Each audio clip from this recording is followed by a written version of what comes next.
Fellow citizens of Uganda, first of all, I would like to say that if anything happens to me, just know who is responsible. Every year in September, Uganda remembers the tragic 1972 abduction and disappearance of Uganda's Chief Justice, the late Benedict Kiwanuka. What the 1974 Commission of Inquiry revealed about this disturbing case and what the government investigations achieved back then is that Amin already got all the people behind this heinous, senseless crime and put them on firing squad, as the entire world has already seen in the news pictures. However, one other individual has since come out declaring himself the only survivor of the gang, thus incriminating himself in this harrowing case. He therefore now has to answer to the families of his victims, particularly on the question of the whereabouts of Ben Kiwanuka's body. As far as the Amin government was concerned, the criminals were found when one of them was seen in Mbale driving the very vehicle whose registration number UUU 171 was reported by eyewitnesses at the scene of Ben Kiwanuka's abduction, which had happened exactly 4 months earlier. The armed kidnappers were, according to their own comrades' subsequent statements in the press, plotting their next crimes from this town in eastern Uganda. Evidence reportedly collected from their hideout after it was raided by police included a hit list of names of senior public personalities to abduct and or murder. A list that contained the name of Ben Kiwanuka, already ticked presumably as mission accomplished. 3 terrorists were reported as neutralized on the spot that January day, and 1 officer injured. The exchange of fire took place at House 49 Makulu Housing Estate in Mbale as the terrorists started shooting their way out of their surrounded hideout. However, 1 had fled arrest in Mbale, and nobody knew who this scampering criminal was until when he himself wrote about his own escape in his own book, Sowing the Mustard Seed. What he wrote, and I quote, "When Amin soldiers knocked at the door asking about the vehicle, I knew we were finished. I had the car keys in my pocket." So he knew that the investigating officers had followed up the investigation properly and connected the dots and got up to him and the fellow criminals, knowing what they had done on September 19th, 1972 to Chief Justice Benedict Kiwanuka. This case is therefore really simple. The person driving Volkswagen number UUU 171 clearly has some explaining to do to the people of Uganda regarding the Ben Kiwanuka case. Meanwhile, it seems that the fugitive was originally just trying to show off to the public that he once fought Amin's soldiers in Mbale, forgetting that this incident was a security operation specifically hunting for Ben Kiwanuka's kidnappers, and thus the unwitting revelation by the fugitive that he was one of the people surrounded that day at House 49, and also that he was the driver of the vehicle parked outside that house, links him directly to Ben Kiwanuka's abduction. Basically, had he just shut up about the whole Mbale incident, nobody would have ever been able to connect the dots, nobody would have ever been able to link the crime to him ever, and I wouldn't be writing this sad history here today. It all started on 19th September 1972 when a major invasion of Ugandan rebels from Tanzania took place. They were, however, swiftly defeated in battle and started undressing frantically. Each one left their rebel uniforms wherever they were and ran to mix into the civilian population, where citizens themselves first started clobbering them in mob justice. However, others managed to flee for dear life and vanished in thin air. Just 3 days later, on 22nd, Chief Justice Benedict Kiwanuka was abducted in broad daylight from his offices in Kampala.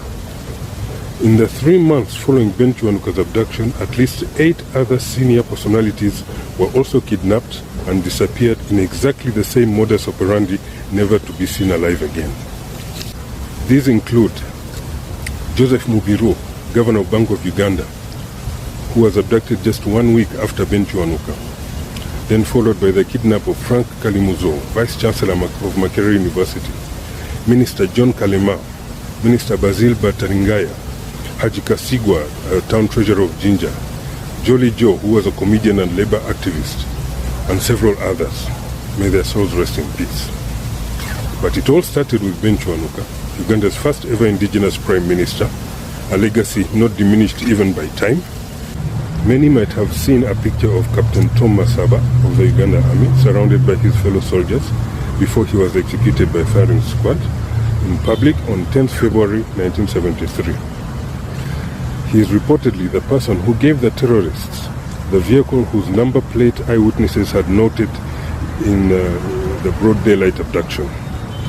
The eyewitnesses had actually reported a Peugeot 504, registration number UUU171, but when police checked the vehicle's register at the Ministry of Transport, they found that this number was registered actually to a Volkswagen, not a Peugeot, and that the Volkswagen actually belonged to the army. So investigators went to the military to find out who in the army had been assigned the Volkswagen.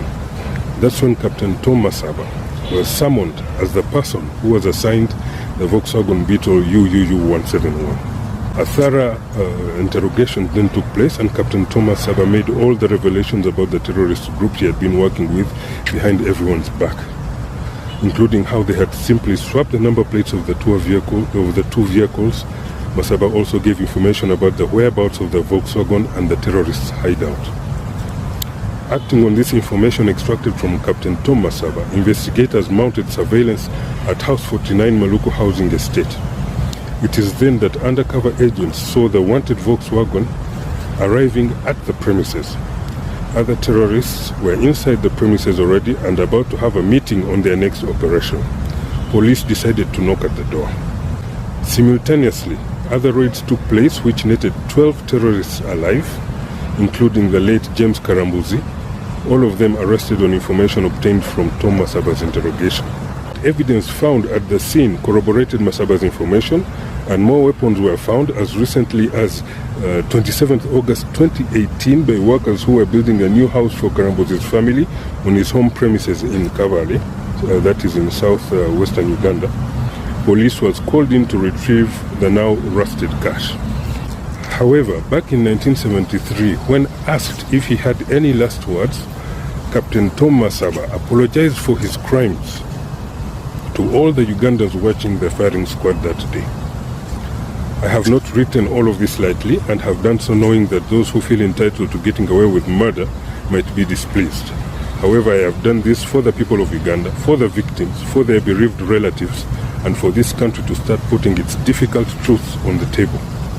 So after 50 years of hiding in plain sight and spewing propaganda, disinformation and political theater on these murders, as has been seen during the annual memorials, there is now nowhere else for the killer to hide from these crimes. He mistakenly incriminated himself, and he is now out there for everyone to see every day as he pretends to be busy on matters of national significance.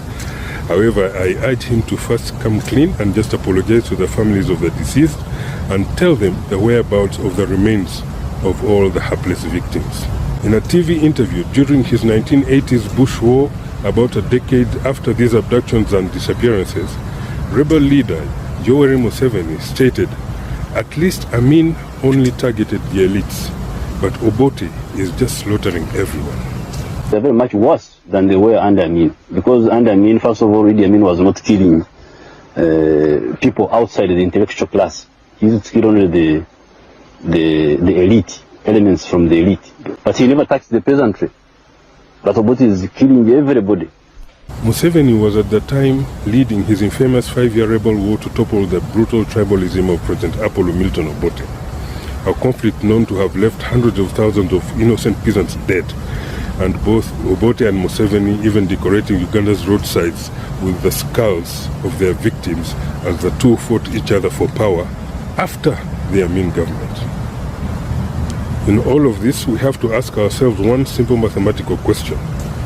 If on one hand Apollo Milton Obote was a mass murderer who was just slaughtering everyone, as Museveni says, and then on the other hand, Museveni was found in Mbale instigating and carrying out the very abductions and disappearances of elites whom he then says Amin killed, who then are the actual two monsters of Uganda?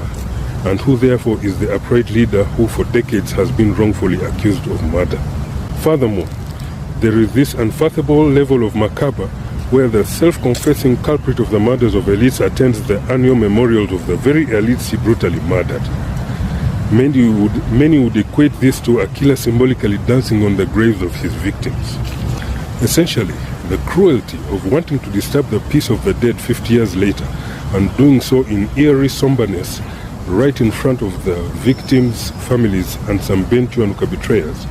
Yet, as the self-confessed sole survivor of the Mbale incident, where all 4 men found to have heinously disappeared Chief Justice Ben Kiwanuka were dealt with, why doesn't he just tell Democratic Party Secretary General Norbert Mao, or the party members, or the public, and the poor late Ben Kiwanuka's family, where he and his fellow criminals dumped the late Chief Justice's body, so that the deceased can be given an appropriate state funeral?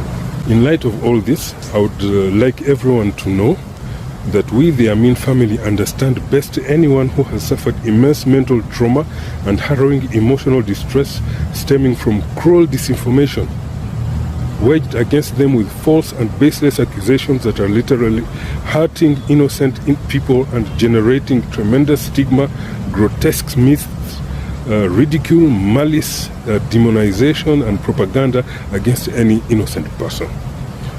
Who on this planet has been able to withstand the worst lies and the most vagabond insults against an innocent person more than what Amin has been the victim of?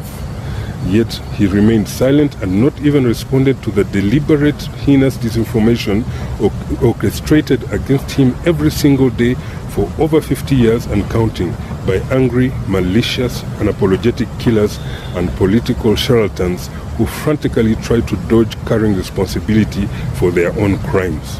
Thank you.